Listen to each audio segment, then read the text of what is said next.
Hi, my name is David Burnite. I'd like to tell you a little bit about my big grandma.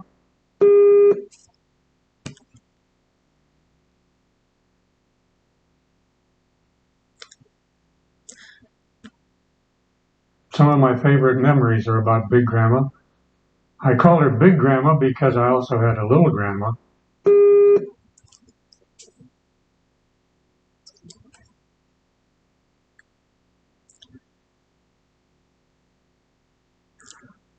Big grandma wasn't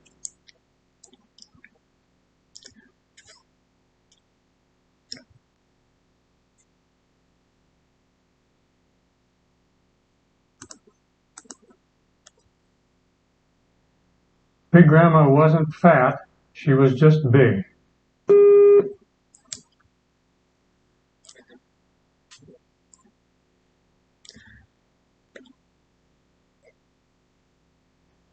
She grew up in Illinois of pioneer settler stock, and she just had big bones and was a big woman.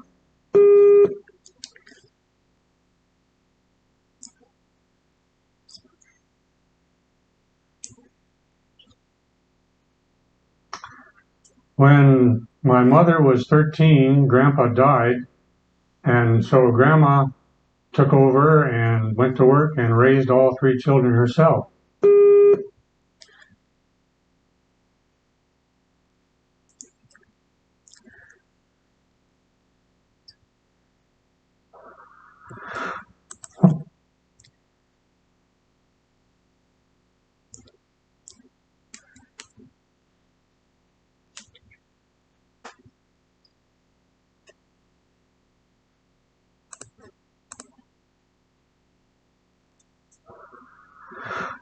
When I came along, Grandma was living about half the time with our family and half the time with her son.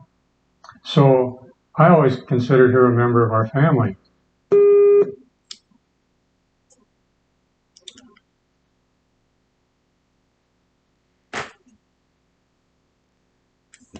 She would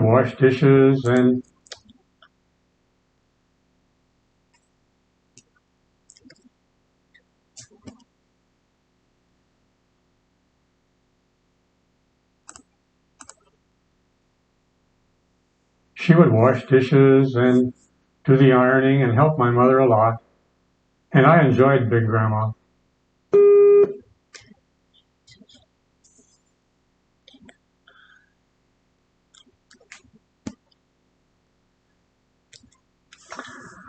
We had a cabin up in the mountains, and we'd go up every June, and Grandma would go with us.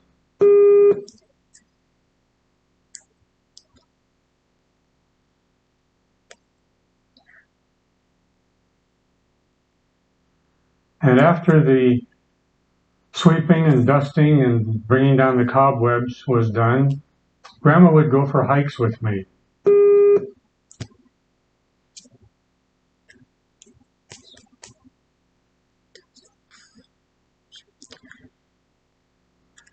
She was an old lady, but she was a sturdy old lady.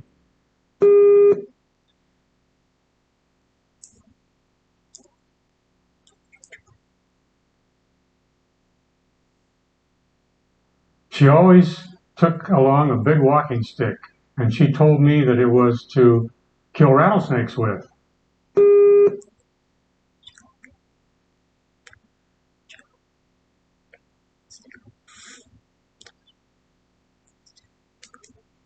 She had grown up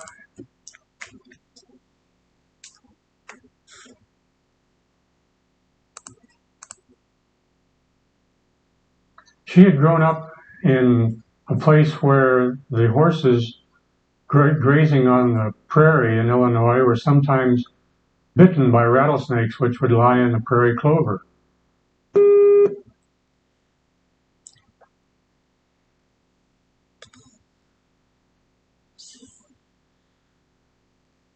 And so Grandma hated rattlesnakes.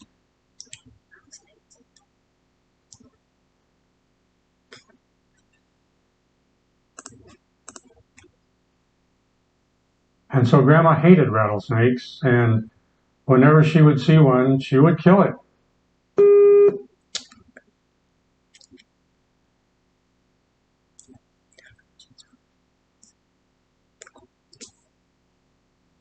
And as a matter of fact, when we'd find one on our hikes on the trail, Grandma would beat its head off with her walking stick.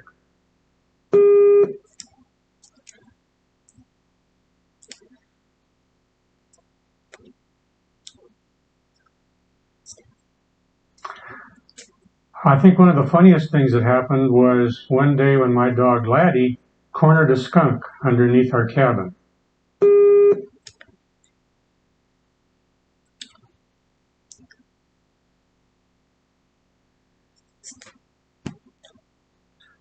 Wow, what a smell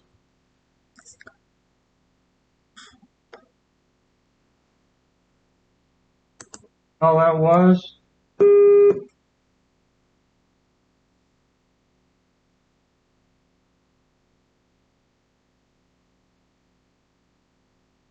But Grandma was not even concerned.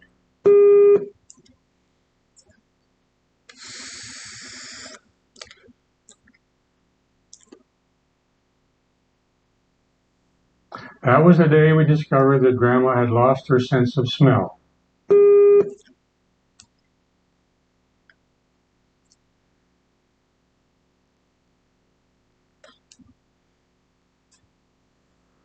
And as a matter of fact, now we understood why she'd been complaining lately that food just didn't taste as good as it used to.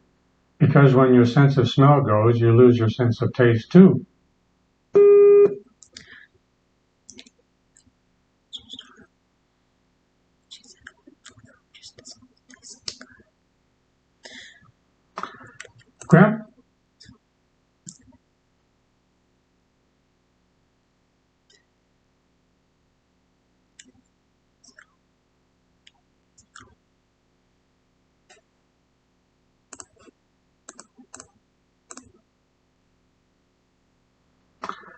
Grandma had been born in 1860, and she told me that when she was 5 years old, her father took her down to the railway crossing to see President Lincoln's funeral train go by.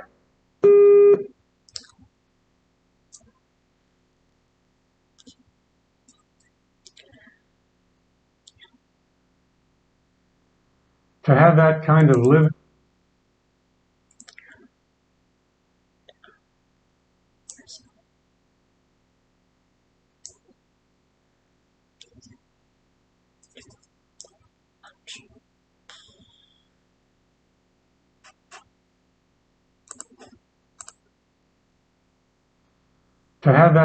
living contact with our nation's history always thrilled me when I thought about it.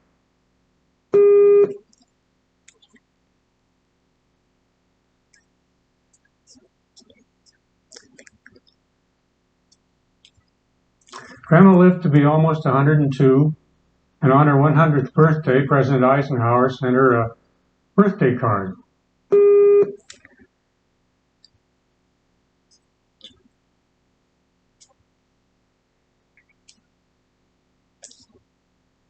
Of course, he sent